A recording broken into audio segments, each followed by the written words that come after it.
What's happening, mate? How do you mean? Well, it's not exactly kicking off, is it? Oh no, it never does. To 8 o'clock!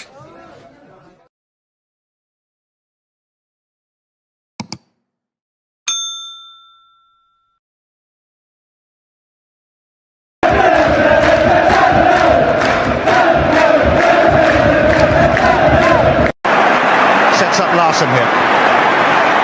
Larsson. Oh, he's in! Henrik Larsson! That is sensational! O'Reilly, how about that for a pass? Jota!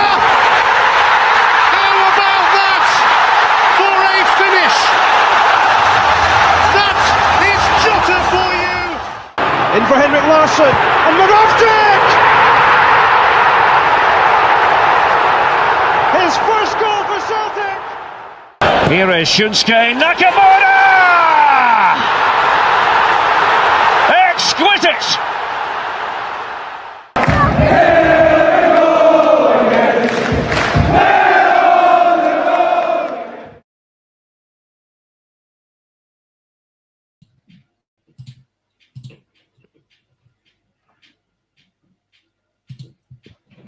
Good evening all and welcome back to the Celtic Unrestricted View.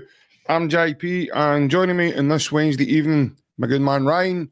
We've also got Daniel joining us also. Daniel, it's been a wee while again, mate, since we last had a wee chat. Hope you're well, pal. Hope you had a nice weekend and obviously a good start to your week so far. It has, mate. It's been a while. It's good to see you. Good evening, everybody. Evening, Ryan. And I think positive result at the weekend made everybody enjoy it. A wee bit sluggish at times, but listen, 3 points in the bag and a late winner for the new boy doesn't do any harm. Bet you were jumping about your run like Ryan, these rosary beads on the podcast, mate. Jumping in a bit, waiting for that winner, weren't you? And you hurt that penalty. Oh, mate.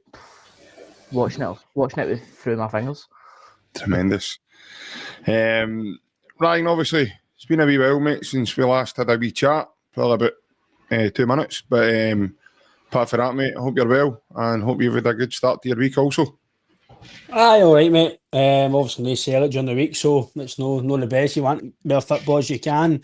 But like Daniel says, it was good to get the victory at the weekend. And obviously into Cup to this weekend, so something different for domestic. And I'd imagine as we go along during the week, we'll chat more and you'll probably even see some changes at the weekend and see some players get some game time as well. So, but apart from that, mate, all good, and it's good to see Daniel and yourself and the rest of yours. I know it's European night, so thanks for watching us. I know there's a lot of games on tonight, so I appreciate your comments and your viewing tonight. Yeah, cheers for tuning in. Obviously, we've got the scores coming in as we speak. We're only 6 minutes into the game, or 7 minutes into the game, and Liverpool are 2-0 up. So, what a start they've made. PSG are a goal up as well. So, aye. Thank you to everybody, as Ryan says, for tuning in with us across the platforms. We'll start off with some comments. We've got Angie M in the comments. Evening, JP, Ryan and Daniel, and the chat. Plunge is joining us. Good evening, boys. Mark McDonald also with us. Running Man. Tweet. Hail, hail. I'm not too sure if that's... Do you think that's Maeda? He's watching us. We could probably call him Running Man, couldn't we?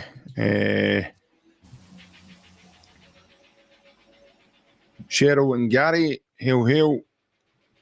Francis Leicester, evening boys, 1-0 to Liverpool. It's no, mate, it's 2-0. I'll keep you right, Francis, don't worry, mate. You must be watching it on one of the dodgy sticks, Ryan, huh? That's one of the ones John uses, isn't it? John likes to use them, doesn't he? John likes using him. He knows. He keeps claiming he knows a guy, but I think he's him that does it for people. I think John's got his own rig out. I need to look into that one. Tio Isaac as well in the comments. Good day, gents. Good day to yourself, sir. Yeah, obviously, it's been a bit of I think we're in a wee bit in uncharted waters here. Aye. Obviously, some of us are still trying to get out of that Kairat Almaty defeat. And you know, you look at the fixtures last night, what the teams are playing in the Champions League, same again tonight, same again tomorrow night, Celtic are in the draw, mate. Still pretty raw. Or is it just me? No, mate, you're spot on. We should be sitting here talking about either a Celtic performance last night or building up to one this evening. But again, we fell short in qualification, and I think everybody's still in the same boat as yourself, mate. It's sore, it's raw, and I think everybody's still quite angry that we're not playing that Champions League football. But it's a strange feeling considering we've become so accustomed to Champions League nights. So it's a strange feeling, but we should be preparing for Champions League football right now, but sadly preparation beforehand to make sure we get there hasn't been done. So yeah, that is part of our chat tonight, Ryan, isn't it? Because obviously, as the banner says and the kind of headline says, you know, the Celtic money men ultimately have contributed in costing this feeling. You look at, I was saying to Daniel there, you look at the Champions League draw, it just, you know, you look at Kairat, they play tomorrow. And with that fixture itself, you know, they're playing Sporting Lisbon, a team that we managed to defeat over pre-season. Ultimately, mate, you're looking at that as a massive opportunity missed, and a massive letdown for us all as represent Celtic, mate, because I don't want to sound entitled or, you know, selfish, but in my opinion, we should be in that draw. We should be there. We should either be on the TV tonight, last night, or tomorrow. So it's a kind of, it leaves a wee bit of a bitter taste in your mouth. It does, mate. Like Daniel says, you know, yourself about the preparation, the money men. If that's who we're blaming it, if that's who we're going to blame it on for not opening the purse strings quick enough, they have cost us. We can't talk about the manager and the players not performing in the two games. We understand that, and rightly so. Brendan's took knowledge of that, and I'd imagine in the dressing room there'd have been a few sore, I don't want to say fisticuffs, but I'd imagine there a few sore heads with the manager's voice been running through their neck, their head for a few days after that, and the players would have been down about themselves, knowing they should have won that game. Again, I don't want to be disrespectful, but realistically, it was a free pass. Let's be fair. You still need to go and win the game, but it's one of the easiest oppositions we'll probably ever face in Europe, and we couldn't get past them. So that's frustrating. And then you see TOUNEKTI, what he's done so far. Good 70 minutes, but again, I'm not going to sit here and hype him up too much, but that 70 minutes could have helped us in Europe. Instead of having it against Kilmarnock, he could have had it in the second leg against Cara or the first leg, and that wasn't to be the case. Even with just him on that wing, could have made a goal for Maeda, or could have set up a goal for Negan or whoever in the middle of the park. So, I would say everybody thought you were stocking up in the jail for a half-10 show and all, wee man. It wasn't. It's because he played on Sunday. I know. It's frustrating. It's annoying. It's the angles away now. It's just disappointing that as much as the Europa League games are going to be some decent games, there'll still be some good games, good goals in that. I think we've still got a few good victories, I think, to win in that competition. Potentially we could go farther in it if we want to focus on it. Because I do believe the standard Europa League compared to the Champions League is night and day. So we competed in that last year. So I'm expecting us to go. I'm not saying go and win this thing, but I'm expecting to go quite far in it. If we want to be taking it serious. But as what it is, mate, we need to go with it. We'll need to try and go with Europa League. And the games last year in the Champions League, some of the players stood out. Some of the players got moves, nearly got moves fit. So again, we're no selling players here. But if it is TOUNEKTI, if it's Maeda who does well again, if it's Balotelli or Engels or Negan, whoever it is does well in the Europa League, they put themselves again in the shop window for us to then sell again and build again and keep going. So again, we just need to go in with it is, mate. And ultimately, the money men probably have cost us, mate. And again, we could talk about it all day and all night, but simple fact is that is the case, and we just need to try move forward for it as much as we can.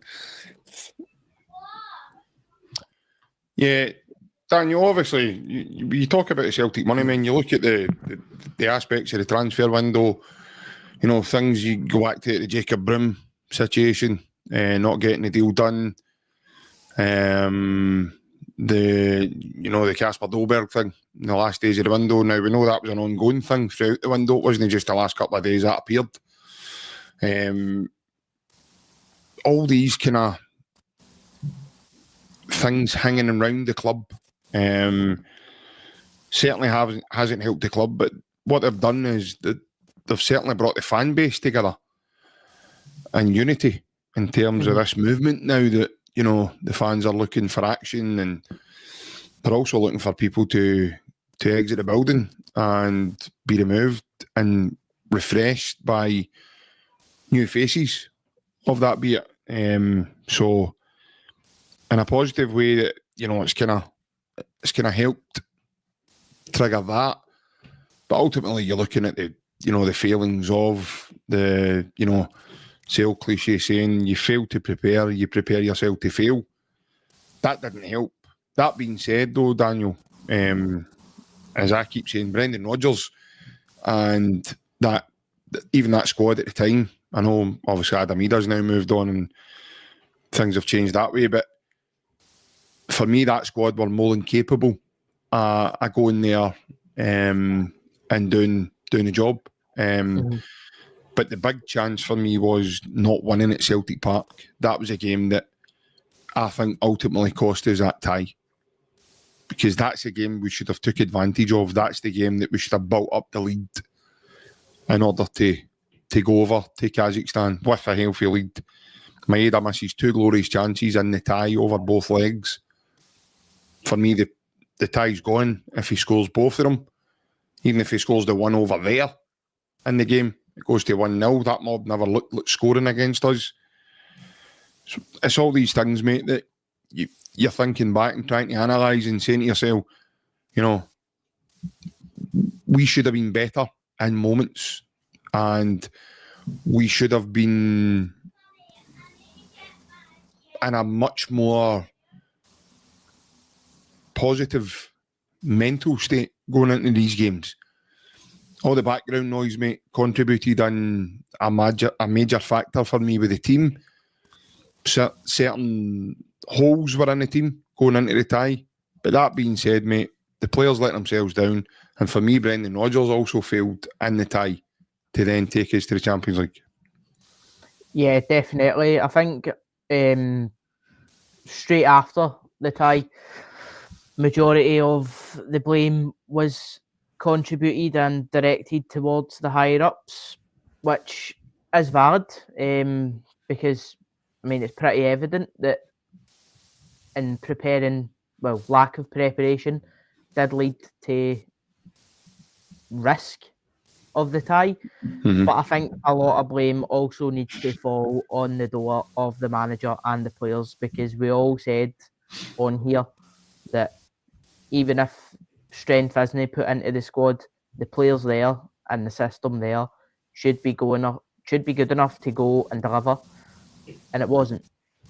Our star man decided that he left his shooting boots in the house that night, and then he done it again in Kazakhstan. Must have left them on the plane.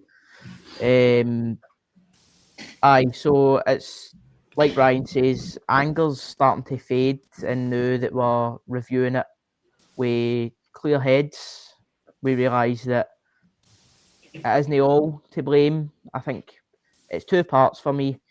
In preparation leading up to it, it should have been never a question. So on that side of it, yeah, the board and the money men have failed by 1, weakening the squad and refusing point blank to strengthen it massively. But the ones that we had there should have been good enough to do the job, and they weren't. I think the manager came out after the first game and said there's no excuses if we don't qualify. We didn't qualify, and radio silence, to be honest. It was just, we'll pick up the pieces and go again. Yeah, so it left everybody quite shocked. But yeah, for me, the blame lands for everybody. But yeah, in preparation, it lands at the money men. But in terms of the two actual ties, that is on the players and the manager for me. Yeah, I've said it a number of times, Ryan. They don't escape criticism at all, mate, and a lot of anger and, you know, words, language was all kind of dedicated at the board at the time. And I said to you guys, I said, for me, that's Brendan Rodgers. That's down to lack of craft, lack of, you know, authority, lack of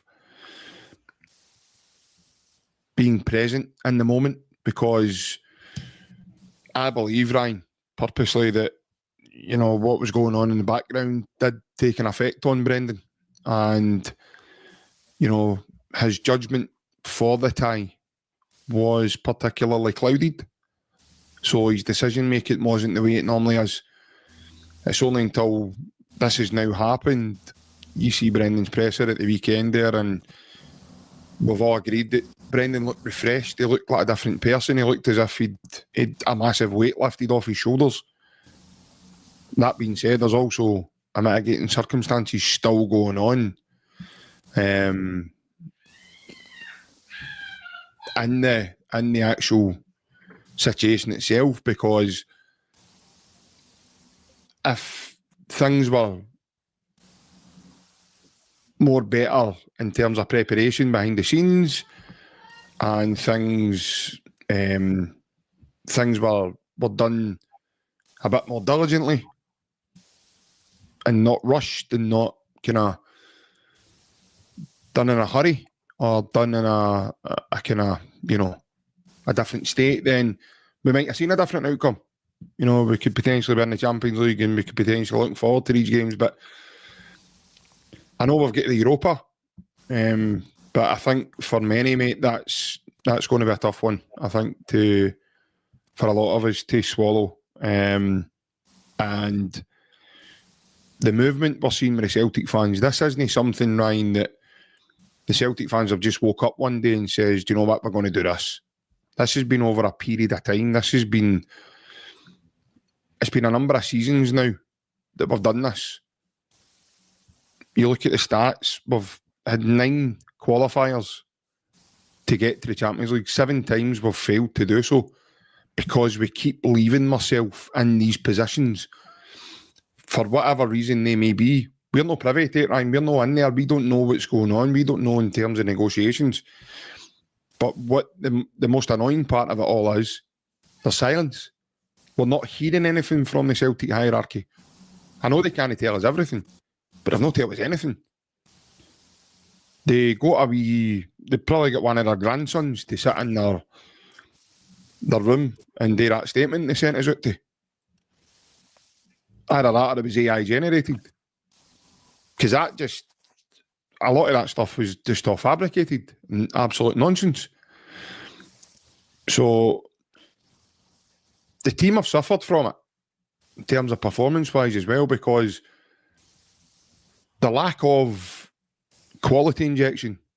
Now, obviously, we're going to touch on we saw that injection on Sunday in spurts and sparts of Sunday's game, but previous weeks to that, mate, that wasn't there. Previous weeks to that, we never had that spark. And the guys who, I'm going to say it, we've depended on them for a long time. You look at Dyson. Brendan's now told us he wanted away in February. So these are all things, I'm talking about preparation, being proactive instead of reactive. We could touch on the Kyogo situation, Nicholas Kuhn. These guys were sold before anybody else was coming in the door. I'm not saying you're going to get that right all the time, but when you're selling guys like Kyogo, who a lot of fans have said that he's one of the best since Henrik, and Nicholas Cooney had a big impact in the team and stuff. When you're going to get rid of these guys, you need to be diligent enough that you have, similar to Juranovic going, Alistair Johnson was in the building. So you need to be diligent enough and have that work done. Now, I'm not saying that, that they're not trying. That's not what I'm meaning. But they need to find somewhere or something that they can do in terms of changing the process and the method of what way we do it. Now, whether that be scouting reports going in quick enough, information getting fed through quick enough, the actual bid themselves being done, and finding out all the ins and outs of, right, this guy's going to cost 6 million. To really start a conversation in a positive way, you're going to have to bid upwards of 4.5 or 4.75 in the deal to really start a negotiation with the team. Not that he's going to cost 5 million, so let's put in a 1.65 million pound bid. Or go, do you know what, we'll do better than that. We'll put in a 2.3 million pound bid. And I hope that because the club have been ultimately criticised for it. Other chairmans have come out and actually said about, the club, I think the word of phrasing was it was a shambles. So, stuff like that I'm talking about, Ryan. We need to find a way that we can we need to find a way where we can, off the field, we need to find a way where we can change the method and what's happening just now. Because the method that's happening just now, as Brendan says, you're fabricating, you're bringing your own stress. So you're manufacturing your own stress. And you're doing that because you're not working quick enough, or you're not, I don't want to say quick enough, but you're not being that proactive way. You're being reactive. So the guys are already out the building before we go, all right, we need somebody now. That's too late. Because now you've got numbers of games that you're running into derbies, and you've not got a striker, you've not got wingers. You're running with guys who, it's not their fault, but ultimately they're not good enough to play every week in the team. Some of them could be good squad players, and some of them can complement the squad, but unfortunately they just don't have the quality like Jota. Hopefully after Sunday it's going to be like TOUNEKTI. If that continues in that form, we need to find a way, mate, where we can change the way we do that. And that's all we're asking for as Celtic fans. We're not asking for Celtic going out and spending hundreds of millions of pounds. Well, so I know some fans are, but it's no reality. It's no... You could look at the forward planning in terms of, right, we know Maeda's going. So what's the strategy now? Where are we now? So the window's now closed, but where are we now? What's the strategy moving forward? Where are we? Where's the head process? Where's the thoughts? What are we doing? We know he's going. It's going to be very difficult to bring in a guy who can run like Maeda.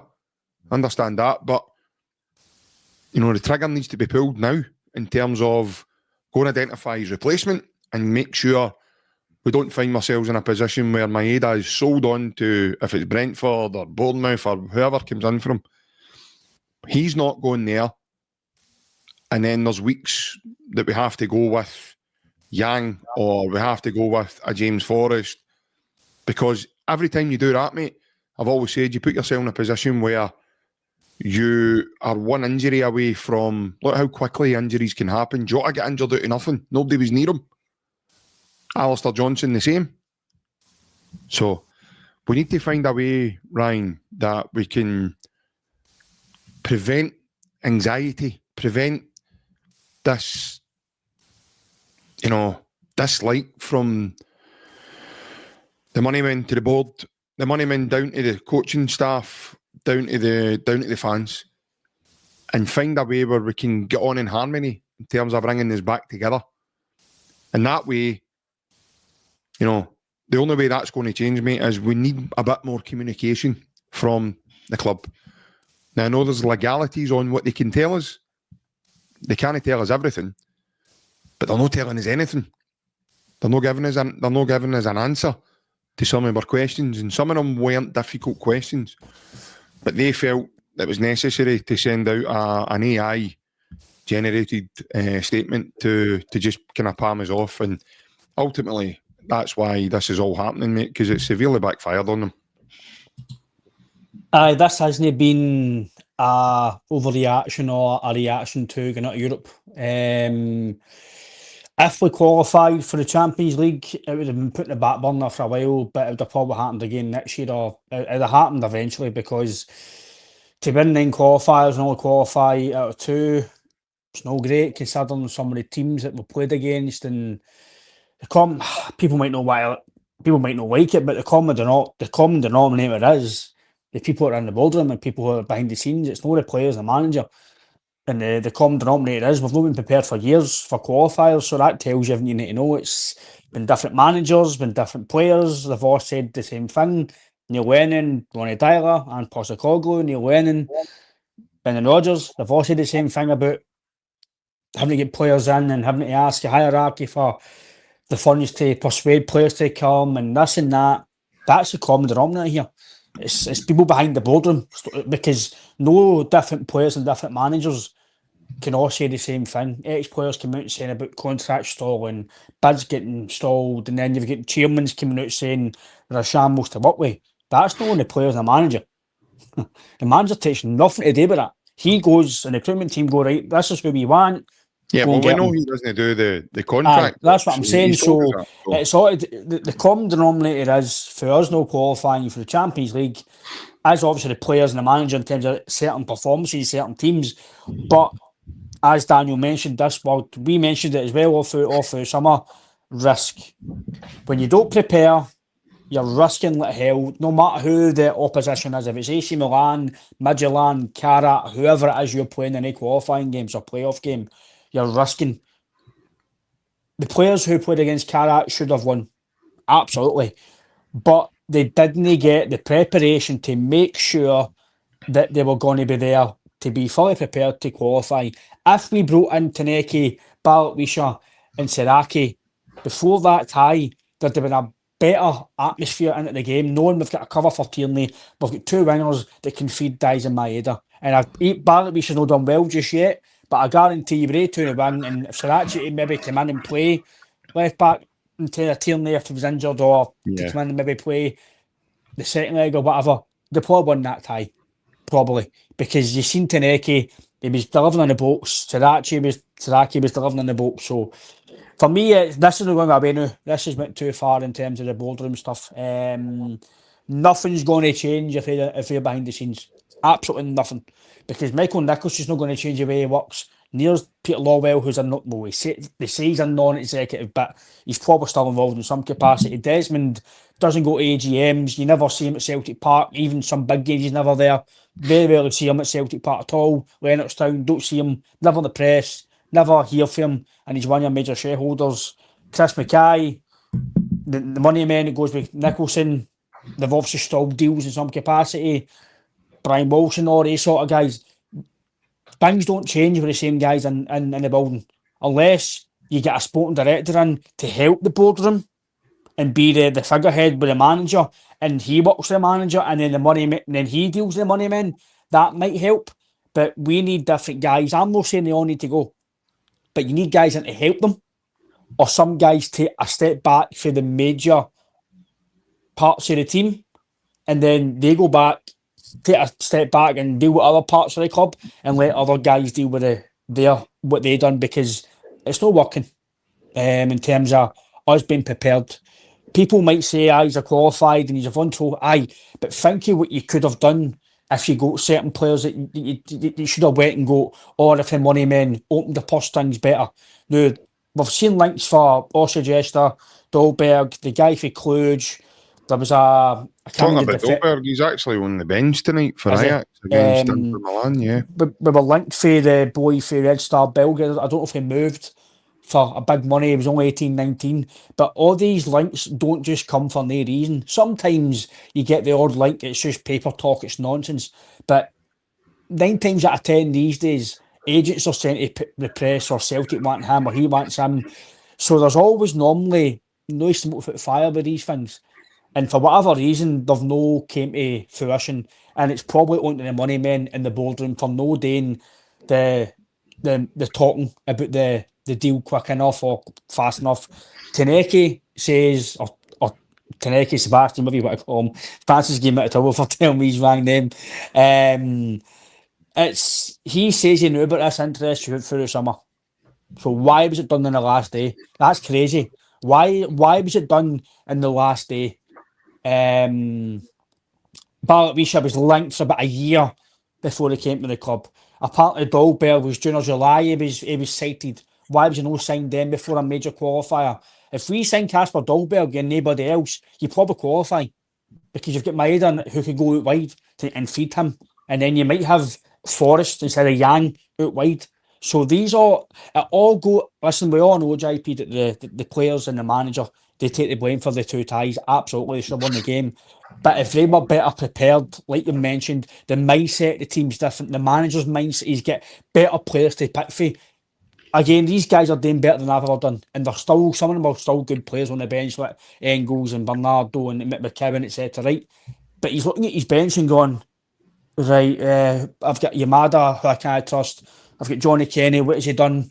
Do you know what I mean? He's nobody to Bernardo, he's not played much. Engels, right, he's not done much recently. He's looking at his bench and going, who can I put on to win me this game? He's really nobody. He'd no firepower off the bench. So if he had a Barrett or Sebastian to come off the bench, or Dolberg to come off the bench and help as well, automatically you're on, right, he's not playing well, Dolberg, get on you go. Sebastian, on you go. Do you know what I mean? It's but the common denominator is for me, JP, to get back to the point, as the people in the boardroom. You can blame the players and the manager, yes, but are they going to get blamed against next year because we're not prepared next year with this same board and the same recruitment team? Now, we knew since June, about January, February, that we're going to have qualifiers. That's bonkers. That's absolutely crazy that you're not prepared for 2 games that you've knew for months and months to prepare for. So we can blame the manager for not preparing the team. We get that. But see if he had the quality to pick for, you'd have been even more calmer in the game. Ryan, see the team that was in the qualifiers though. 9 of them. I'm not blaming the board solely for that tie. Only 2 games. Would you agree that it's probably the most, in terms of squad-wise, it's probably the best kind of state of squad we've went into these qualifiers in a long time? Absolutely. Obviously, we've not had like Beaton at the back and a young Dane Murray next to him. And that's what I'm saying, but we've not having to play players out of position either. Absolutely. It is, but again, you've only fully prepared. There was players like Maeda not happy. We don't know. Brendan says Swansea was a last-minute thing. I don't think it was. A team just doesn't bid for you within a day and go, right, we want you now. That's obviously been in the back burner because Ida wasn't playing well either. There's some other players not playing well either, so it obviously did affect the team. Mm-hmm. But again, I don't know what you think, Daniel, but for me, the blame is on the manager and the players for not performing, absolutely. But the attitude of the players, I don't know what to say attitude, but the mindset of the players, the manager, and the full club, the fan base. If we'd even signed the 3 players that we signed, Sriracha, Barrett, and TOUNEKTI, if we signed them even one day before that tie and they were on the bench, it gives you more options, it gives you more belief, and it gives the team a full, better atmosphere going into that game. Guys like McGregor would have been, right, yes, quality in the door. Casper, yes, here we go. And bear in mind, you've still got another 10 days or so before the Monday shots to get more in. So, for me, Daniel, I do get what JP's saying about the players and some of the commenters. It is on the players and manager, but the full comment and all it is, Daniel, it is on the boardroom and Harry, because nothing's going to change. If the same guys are doing the same job, make the same failings, doing the same mistakes, we keep saying every year we don't qualify. McGregor, managers, we need to learn. We have not learned because we qualified for the last 2 or 3 years directly. So we didn't have to go through qualifiers. So it's not like we learned. Then you've got months to prepare for qualifier, Daniel. Failed. So realistically, we've not learned it. Yeah, definitely. And that's how I think, for me, like I said, it's in two parts.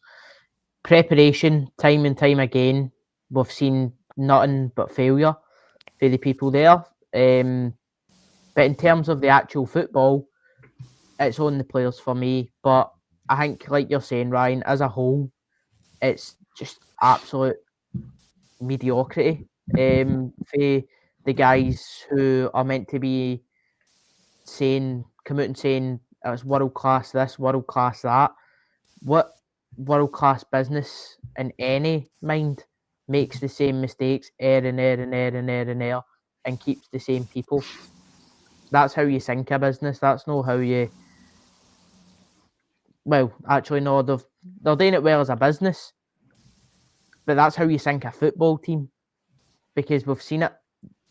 If you take our best players out the squad, sell them, and then go, it's all right, there's enough quality there, which quality we knew, well, supposed quality, which came off the bench in the cup final and didn't make any impact at all. They players started that game, which is baffling to me. So, it's ridiculous for me. The players did underperform on both nights, but as a whole, it's the boards and the people in charge who have failed to progress the football team and are too focused on the business side of it for me. And something needs to change, because the gap between football and ambition and business ambition is two completely different things. And at the Daniel, end of the day, where do you think the breakdowns came from then? Because don't forget as well, I mean, this Celtic board that we talk of, and obviously people want change and the fans are all on board with that, but they've also brought us the squad that we can be proud of in terms of what we've won as a club. We got to the knockout phase of the Champions League, and that was just in February. mm-hmm. So they've brought us players also. They spent money on Arnie Engels, Adam Ida, who's also no longer at the club, by the way. Mm-hmm. He cost us £9 million. And by the way, he scored 20 goals last season, 3 of them in the Champions League. But he spent £11 million on Arnie Engels, and they spent £6 million on Austin Trusty. Now, do you think they're looking at that and they're saying to themselves, well, because not one Celtic fan can sit and say Brendan Rodgers has not been backed, because he has. He spent an absolute fortune in his time back here. When you look at the what he's brought in, you think the Celtic hierarchy are looking at those three players that I mentioned, mate, taking that in isolation and saying, well, hold on a minute, I've gave you this amount of money. That was like £26 million and 3 players. But there's been a backlash as well, because the Celtic fans are saying, well, the 3 of them aren't good enough and we need better. But as Ryan said previously on here, they all contributed into what was ultimately a penalty shootout away if they won the treble. Now, again, we could go back to the performance levels and everything else, but when you look at it as a whole, Celtic they've won a double in Brendan's 2 seasons back. So we've also got to acknowledge, there's no doubt there's feelings, and there's a lot of surrounding things and all that. There's also a lot of good stuff that they've done as well, in terms of they've brought us players that we're all chanting about, and and they've ultimately helped the team to, because Celtic have, in Brendan's time here so far, apart from that Champions League qualifier, Celtic have made progress. They've progressed. So they've got better. Like last season, we got to I keep saying last season, it was this year, February. We played against Bayern Munich, and ultimately we were a ball here away for giving them food for thought and really taking them extra time, and God knows what could have happened, because we were outstanding that night. So, but yeah, as I say, as much as we are looking for change, but we're looking for the methods of the business to change in terms of the way we're doing it. I think it's also important to acknowledge, I think as we all mentioned, the kitty that they've put in. The Celtic's bank balance are sitting there because these guys are good at, as you said, the business side of it, Daniel. But we also need to acknowledge as well, the fundamental, the good that they've done for the club. Because all you need to do is cast your mind back to 2012, mate, and there's a perfect example of how not to run your football club. Even now, look at them now, they're 10th, and they've spent an absolute fortune. This is all we heard all summer. Oh, they're buying players, they're spending a fortune, they're doing this, yada, yada, yada.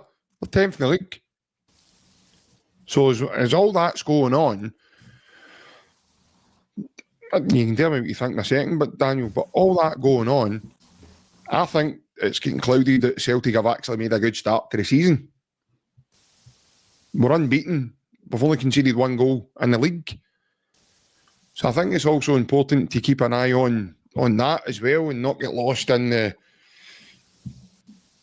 And I get where everybody's going. I get where everybody's... I'm wanting change as well, certainly for the method side of it and the way we operate back there. But, what are you thinking? When we talk about the 3 players in isolation, obviously Engels, Ida and Trusty, the only reason that the amount of money was spent on them is because the guys in the hierarchy left it and allowed it to become a situation where they had to spend that amount of money on them. Because as we've heard, the deals have been sitting on the table for quite a while, and I think we could have had Engels and Ida in the door for a combined 10 million instead of 20. So if they're going to sit and go, well, we spent that amount of money on the players and yous are still complaining, the only reason you spent that amount of money is because, again, yous took so long to actually pull the trigger. This is what a lot of the fans are talking about the new. It's this hemming and hawing about actually just pulling the trigger and going, how much? Boom, there you go. So if you look at the 3 players, for me, they weren't failures last season because obviously we see the club did progress in Europe. They contributed towards that. For me, Adam Ida's time at Celtic was not a failure. It's just he did get 20 goals and he contributed in the Champions League as well. He wasn't a failure. He just wasn't the right man to take that step forward and be Celtic's main striker. For me, he was an incredible backup striker, but I think at the point, maybe it's the point of his career, maybe it's a lot of noise, there was too much expectation on him at the time, and sadly he folded under it rather than excelling in it. Arne Engels, for me, I don't see him as a failure either. Definitely contributed quite a lot last season. Showed quite a bit for me. Obviously, a lot of fans have said they're left wanting. But again, we talk about that price tag that's on him. That's only a price tag that's been put on him because of the failings in the background guys. And so if they're going to say, well, we'll give you this X amount of money for these players and these are still complaining, we've only had to spend X amount of money because of them. But yeah, I do understand where you're coming from. Like, the board have brought us a lot of success, but they said at the start of Brendan's second tenure that the ambition is Europe, the ambition is the Champions League. We go and progress last season, and then suddenly this season it's the same old. We go back to playing qualifiers, and suddenly it's the same old. Or we don't know, linked with him, don't get them. And then it's put out of qualifiers and back to Europa League. So we take a step forward and we take 2 steps back, and that's the biggest frustration for the fans at the moment. But for me, the club across the water is irrelevant. Like, we've seen time and time again their failings. I don't actually compare ourselves to them anymore because we know financially. Daniel, I wasn't meaning you, but that seems to be I get what you're quite saying. a lot of the referencing point over the summer. Definitely.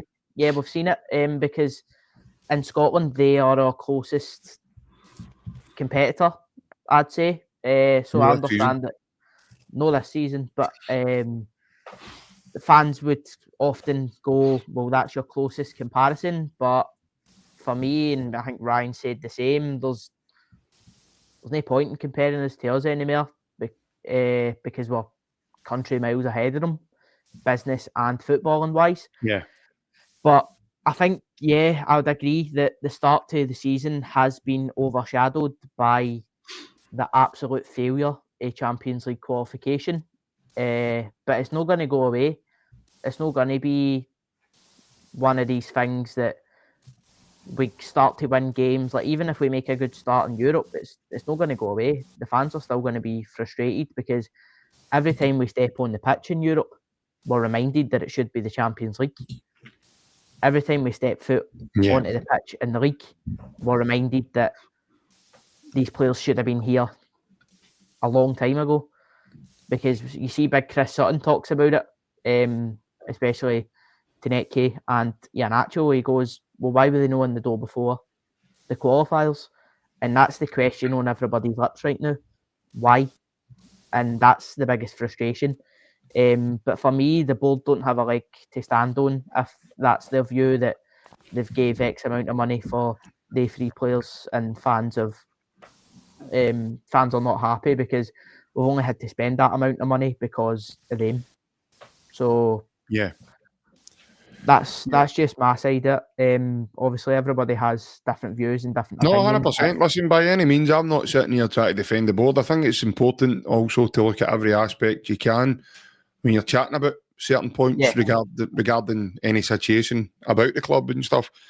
And then obviously Daniel touches on, the quality that's come in the door, and it's come in after the window closes, and but we're several games into the season. We've missed one man in particular I want to mention is obviously Sebastian TOUNEKTI, and he done his press conference with the media yesterday, and just listening to him talk, Ryan, he's certainly not a boy that's shy. He's not a lad that's doesn't seem phased. And, he mentions words like he loves the pressure and he welcomes the challenge that Celtic are going to bring him. He thinks it's a massive club. He thinks it's a fantastic fit for himself. He's played attacking football, pretty much all his days. A big help to that was Knutson over in Bodo Glimt, because he spoke about that in his time at Bodo. He's tactically aware. That's why you would probably seen the impact we did on Sunday, because it's seamless. The transition he's made into the team, because he's a good player, and he's one of those players that can take on instructions. He was saying that the left-hand side is his most favourable side. However, he'll play anywhere because he's got that,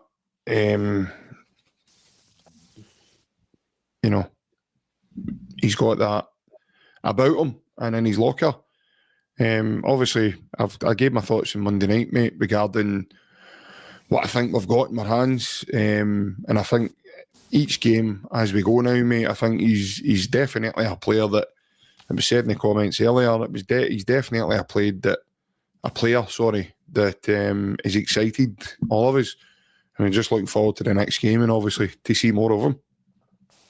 Aye, that's what it is, mate. It's about seeing more of him and seeing how we can obviously then play at Celtic Park, European nights. Again, I'm not going to really judge a Celtic player when they play against Kilmarnock. Obviously, that's your bread and butter, but the games that I'll me anyway, this is just me personally, it's like away to Tynecastle, Ibrox, Celtic Park against them across the water, and your European games. If you stand up to them, then I think you'll do really well here.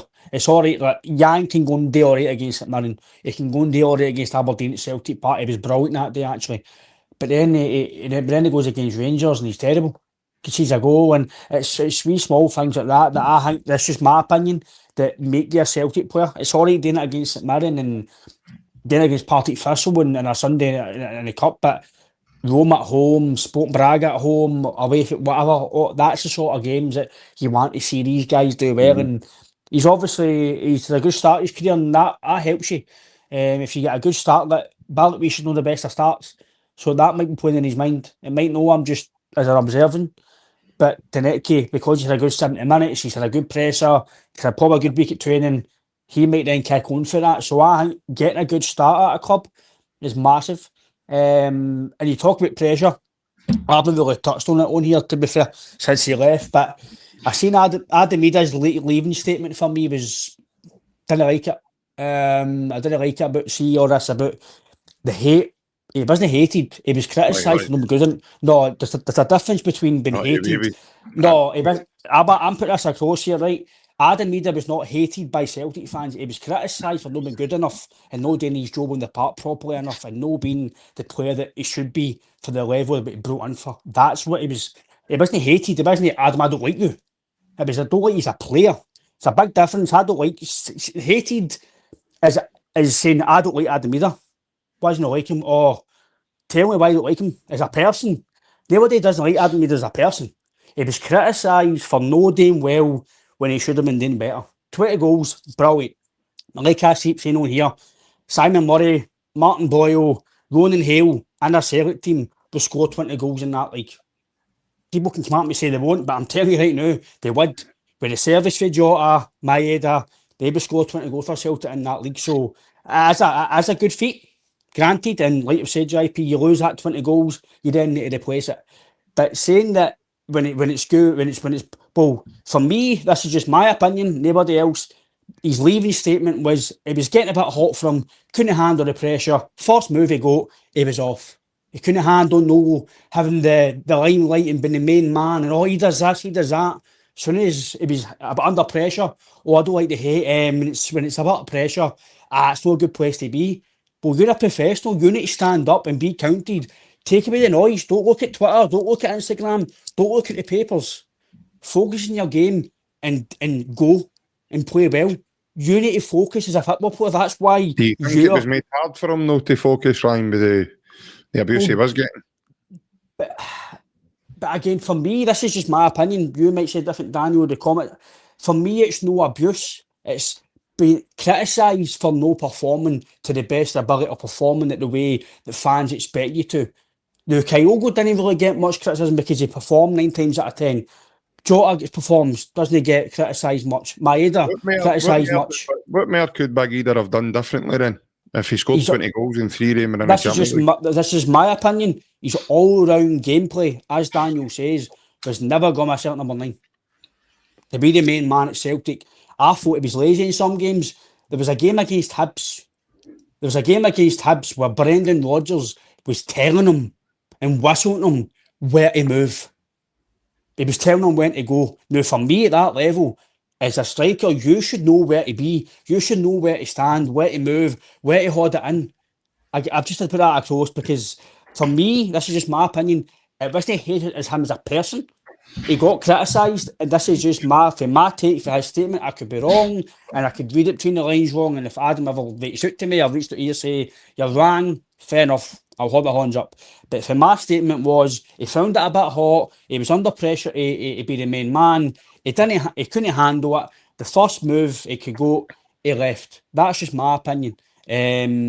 But TOUNEKTI, if he can handle the pressure, fantastic. He's put himself out there now, said he can handle it. So if he gets a wee bit of jit and goes, doesn't he play well, then he can handle the pressure. But he's played at some decent venues. He's played in Europe, obviously Bodo who's a very good manager in Kuznetsov. And I would even take him here if any never left. So that's how highly I rate him. But in terms of him, he's a bit of fire in the belly with him, JP. I think he will do well here, but I'm not going to be too excited just yet. I want to see him there, but early signs, JP, he's started well. We've not had that in a while. Obviously Jota's injured. Bartlett have not seen it yet. Forrest not seen it. With Yang, Maeda when he plays it there doesn't eliminate players. So if we can get him, we spoke with it Monday, who's direct, quick, take defenders on. Teams in Scotland make defenders. They won't like that at all. No, it just eliminates people for fun, Daniel. And that's the thing. I said it even on Monday night, how excited I got was when I was having a chat with my dad, and I says, I've not seen anybody in a 1v1 eliminate an individual so easy as what he did since watching Ronaldinho play. The way he just used to evade people. And that's the way he just reminds me of something similar. You can just get by people for fun.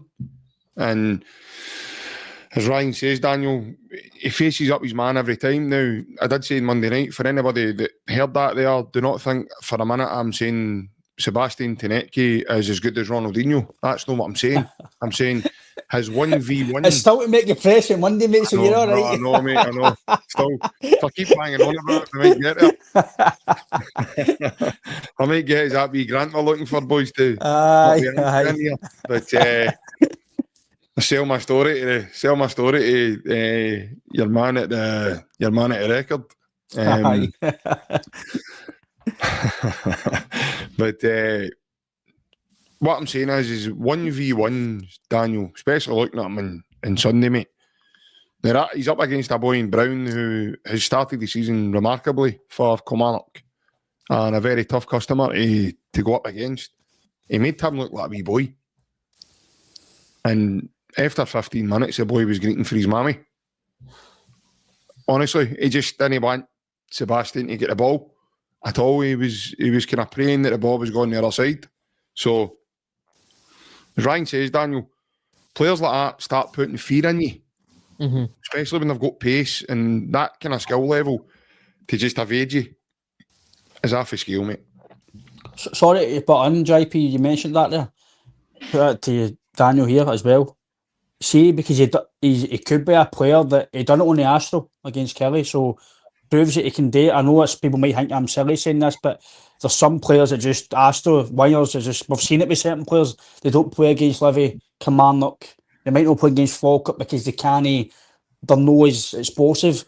So against Livy, Daniel, as JP says there, that could be a ploy for you against. I know people might think, oh, Livy should beat them anyway, but on that park, Daniel, with Sebastian, that could be a ploy on that park. Oh, definitely. I think we've seen, like you says, over the years, there's been players for Celtic who are outstanding on grass, but then when it comes to the artificial surfaces, they've made it pretty obvious that they don't like them. But he's waltzed on and played exceptional. For me, like JP says, like, he put fear into that defender, and I don't think we've seen like that since Jota began. Because in his first spell. The first time when he first came in the door, just absolute fear, and it was so different to what we were used to over the last few months. And I think that's why we've got so excited by him. And he even comes out and says in his post-match interview, I know my quality. So that's obviously a very confident footballer. I like that, Daniel. Exactly, mate. He's stuck his neck on the line. Yeah. He's put it out there. He said, I know my quality. When you get faced with a pretty tough question and he goes, no, I know my quality. That's confidence. That's what this Celtic team has needed. Somebody to pick up the ball, drive at a defender, and either get it into the box or win as a corner or something like that. Because obviously we've seen Balikwisha, he looks a bit nervous right now. I made a point of watching both of them and saying, right, well, he looks sharp as attack, whereas Balikwisha was more prone to, I'll take a run and then I'll get the head up and have a look and then cutting in and pass it back into midfield, whereas he would drop the shoulder and just burst it. So that's the difference, and he's exciting. I'm really excited to see what he can do. I'm not going to sit here and go, oh my God, he's fantastic. It's been one game, but for that 70-minute performance, it's very exciting to see what else he can do. And I'm in the same boat as Ryan. For me, it's what you do in the big games that determines how your career goes. And if that performance is anything to go by, and he stated he loves the pressure, if that's how he can play against a Kilmarnock, I'm really excited to see how he can play in one of these big games that are up and coming. Yeah. Listen, I'm really excited about him. I think my dad was ready to phone the fire brigade the other night, man. I was in fire, honestly, jumping about mental. I was dead excited again, like a wee boy, watching him. And as I said, it's it's unreal to have that feeling again, and we've not had it since probably Jota, aye. But the impact, which was more impressive for me, was the impact he made. That was his debut, and he got man of the match. He was just clear and above anybody on the field. And I said it the other night, Daniel, you were on the own ways, but I'd say I don't think I've seen an individual impact like that in the team since Scott Sinclair. That instant sort of injection of quality straight away. Mm-hmm. Now, obviously, the difference between both is TOUNEKTI started the game, but Scott Sinclair came on and won the game for us with a winner. And you could flip that and say, well, Ignacio's done the same. And he's come on, and you talk about big moments, quickly, obviously I know we're coming to the end, but when you look at character, Ryan, and you look at big game players, a game like that on Sunday, Ryan, is a game that can win you the title. That's what to me, that's what these games are all about. Certain teams can't win these games. They can't go to Kilmarnock and win. You don't need to play well all the time. And reality in football is you'll get games where you'll be brilliant, but you'll get games where you have to slugfest it and you have to fight. And that shows you a different character in your team. Shows you what players are up for it. Shows you what players aren't. We are cloaked in winners, Ryan. We've got winners all over that team. Fortunately, we've managed to keep a hoddy the bulk of that team for a number of years now. And that's been most impressive than no, because normally Celtic sell all their big players. Yep. But they've gave them all new contracts and been able to keep them. Again, you go back to the finances, that's why we've been able to do that. We've also spent good money keeping the guys who have brought us success. Ultimately, I understand how cycles work. We're probably now coming to the end of that cycle. Me and you spoke about it, mate. We're probably looking at another rebuild, but that's for another day. We'll chat about that another time. But when you look at he's coming off the bench, mate, and he's gone to his captain straight away and saying, give me the ball, I'll take the penalty. That takes huge balls, mate, to do that.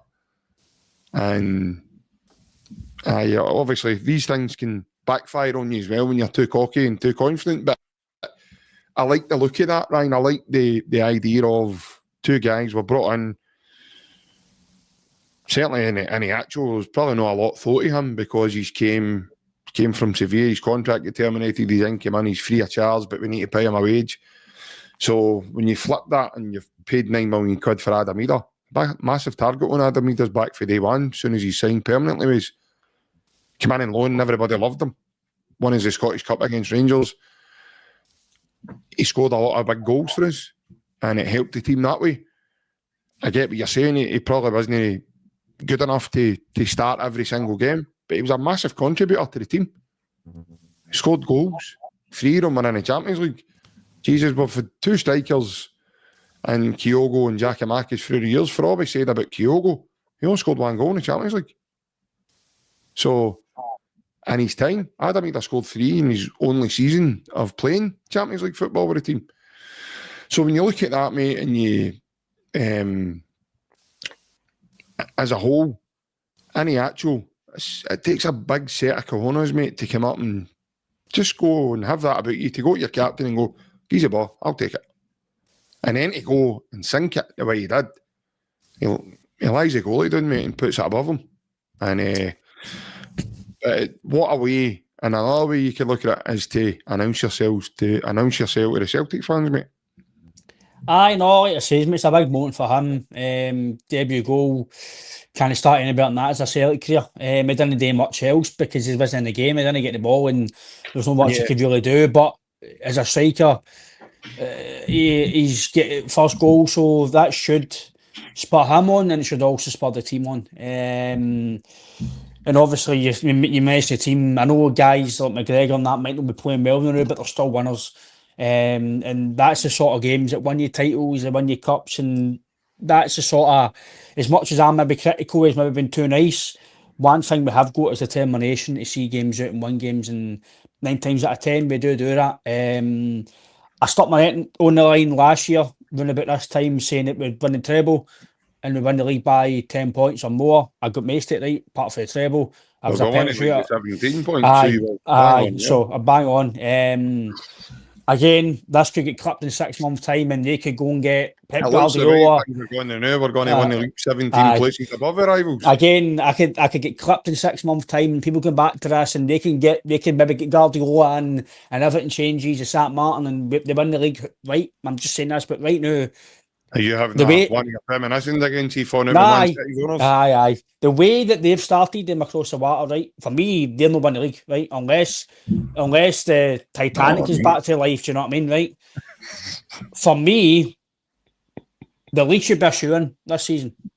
But see, again, I'm not saying that you just turn up and win games, but realistically, Hearts shouldn't be challenging Celtic. Aberdeen, Hibs, they shouldn't be, right?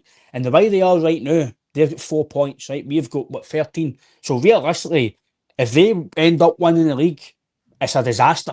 It's a catastrophic disaster for Celtic, right? It is. The only team that loses this league is Celtic. People can bookmark it, clip it, but I'm not talking about entitlement. It's not spoiled. It's seen with my eyes what we have got, the manager we've got, and what you've maybe got to spend in January. If things weren't really going your way, or you had to then go and spend money to continue your journey forward in the league or the Europa League. For me, the only team that loses this league is Celtic. Forget about the cups. The cups deal with themselves. In terms of league, the only team that loses the league is Celtic by their own downfall. No Hearts, no Hibs, no Rangers, no Aberdeen, no St Mirren. It's Celtic. Now again, people might say, "Oh, Ryan, no." That's the truth. The players you've got, the managers you've got, everything you've got, that league should be Celtic at the end of this season. Hearts are not going to go and spend the money Celtic have got, if need be. Rangers are not going to spend another 15, 20 million because they've just spent 13 and just yet it stands, it's totally failed. Right now, realistically, the only challenge we've got is us. Let's be realistic here. It's realistically, Hearts are not going to challenge Celtic. They might go at Aberdeen and win a few games, but they'll tail away. St Mirren, Aberdeen, they'll all tail away. Rangers might come up and get second. Hibs might finish third or second. But realistically, as a whole, we need to take stock here. We're not playing well now, right? And we're still tapped. We're still winning games. Wait till you kick in. You get some players back like Jota. Alistair Johnson goes back in. McGregor starts playing again. You get Maeda back on form. Iheanacho on form. Again, lads, I'll come back 6 months, 8 months time, a year time in this. I might look stupid, but I know I won't, because realistically, the only challenger, JP, again, people might think I'm definitely too far here, but for me, the only challenge we've got is us winning games on the park, and it's us that stops us winning the league this year and nobody else. Yeah, no, I totally agree. Daniel, obviously, just to finish on that point, as Ryan says, mate, Celtic's only challenge is themselves. And yeah, we could only be the masters of our own sort of downfall, the way things are. Yeah, definitely. It's looking that way at this point in time. I don't see the team across the water picking up any sort of major. I don't see them at all. They're that far away. I don't see them picking up any major challenge because they've not even won a game yet. They're too busy going to armbands out, having a bit of aqua aerobics and Loch Lomond. Apparently they were listening to Gangnam Style and all while we were doing it. What the Bang Boss and Bonnie Blue? Aye. But for me, How's the Rangers and Bonnie Celtic Blue play. going in common? They like getting pumped in big Like cussies. pumped, aye. For me, it's Celtics to lose. But I like Ryan says, even though it's not pretty football at the moment, it's still successful football. So players like Sebastian TOUNEKTI put confidence into that Celtic team. You can see it. You've seen it on the park because as soon as he went, right, let's do this, more forward passes, sharper movement off the ball. That's the way Celtic should be playing. So, the only way for us is keep your head, do what we're doing, and move forward and get this league in the bag again and put ourselves in another fantastic position for a treble. Yeah, couldn't have summed it up better myself. Cheers again, lads, for coming on and having a wee chat with us on a Wednesday night. Thanks to you guys that's tuned in with us across the platforms. I know it can't be easy, obviously Champions League football's on. We never really thought that through when we made up the rota. I do apologise, Big Scotto's no with us again. He's a busy man. Apparently he's just took the wrapper off his new BMX, right? And he's away. He's got the light on the front and the back, mate. So he's away really riding it, should I say. He's got the walkie-talkies half of Roy Mackay in jail, hasn't he? Yeah. Paw Patrol ones.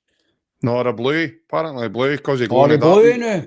The blue. Oh, I saying that it's getting to winter time now. It needs to be You seen. press the wee button on the side. It goes do do do do do do do do do. He's gonna be shoes with light up bubbles on it, isn't he? Alan turns up in Clydebank, man. People think he's Quantum League there for 1994. He's got one of the backpacks on. He's got a wee side back for the scat scales and all that. It's brilliant. It's absolutely tremendous. But fair play to him. Honestly, been out in the, because it's starting to get cold. I keep saying, that's where he is a night, guys. He's a bit looking for that bang bus. Big man heard it's Freshers Week, man. He's Oscar. He better watch he doesn't do a Bobby and end up in that Loch Lomond with the boys, man. I know. On that magical mystery there, looking for his donuts. Davy Donuts. From Davy Donut Bus, aye. But before I go, guys, I did say I would do this for a friend. I don't normally do this. We don't normally do this. And I was asked to do it kindly today. So somebody close to me, obviously, has asked me to put up a notice. And it's for anyone with their kids looking to get involved in after-school activities like swimming lessons or anything at all. I've been asked to put up this wee notice for you. So obviously this is something local that anybody can join. Here it's here.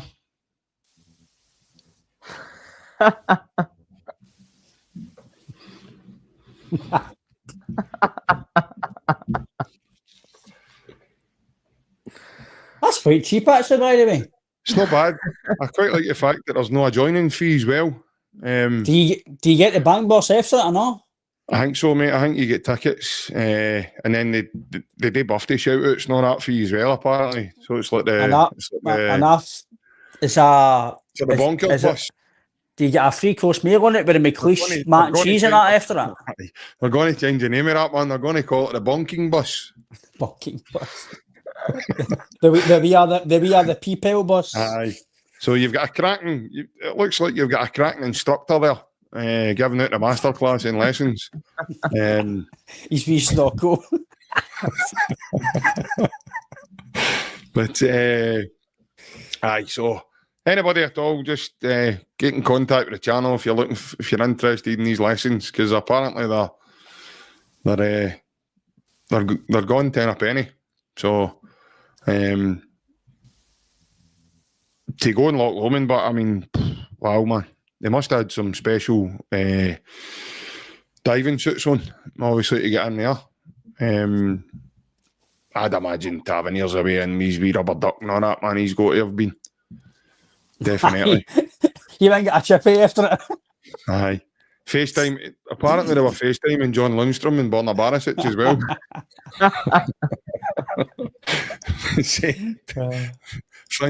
Things are getting frosty towels here.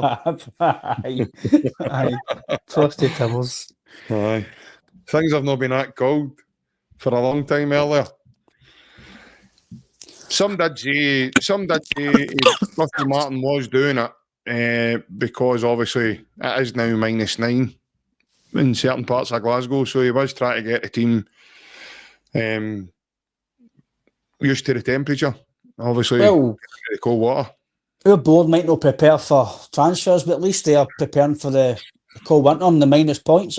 No, they're preparing for that, but Brendan has promised the players, I've just had it in good authority, that Brendan has promised the players if they keep winning their games between now and Santa coming, before Santa gets booed, he's promised them a day out in a time capsule.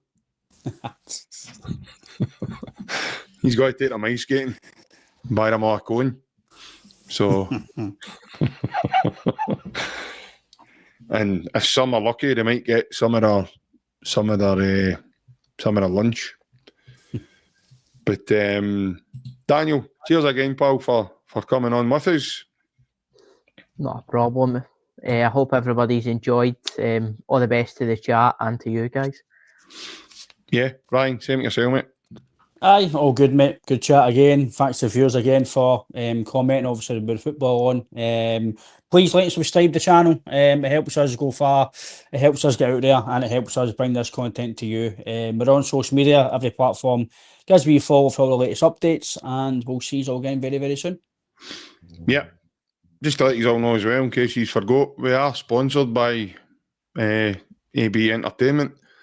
Our good man Alec Beveridge, it's been on the channel many a times. He's probably got a chin me. I nearly forgot all about that there. So to be fair, he'll be in holiday mode, so I don't think he'll care. I know. He's booked into the cabin next door to Loch Lomond, so he's waiting. He's waiting on the next time a Rangers turning up. So he's wanting to get down and get the wet signatures on the paper. But I just seen a wee comment there before we finish. Sligo boy, he says Rangers could finish 13th. I know they're in the habit of breaking records, man, but I didn't realise they were going to break that record. They were the first team ever to do it in Scottish Premier League. There's only 12 teams in the league, my man. So if they finish 13th, they'll be doing well. I'll tell you that right now. They'll go down in the Guinness Book of Records. But everybody that's tuned in, take care. Enjoy the rest of your week. We will be back on Friday with all the pre-match updates and more Celtic chat for you leading into the weekend. Take care. Hail, hail. See you all again. Bye-bye.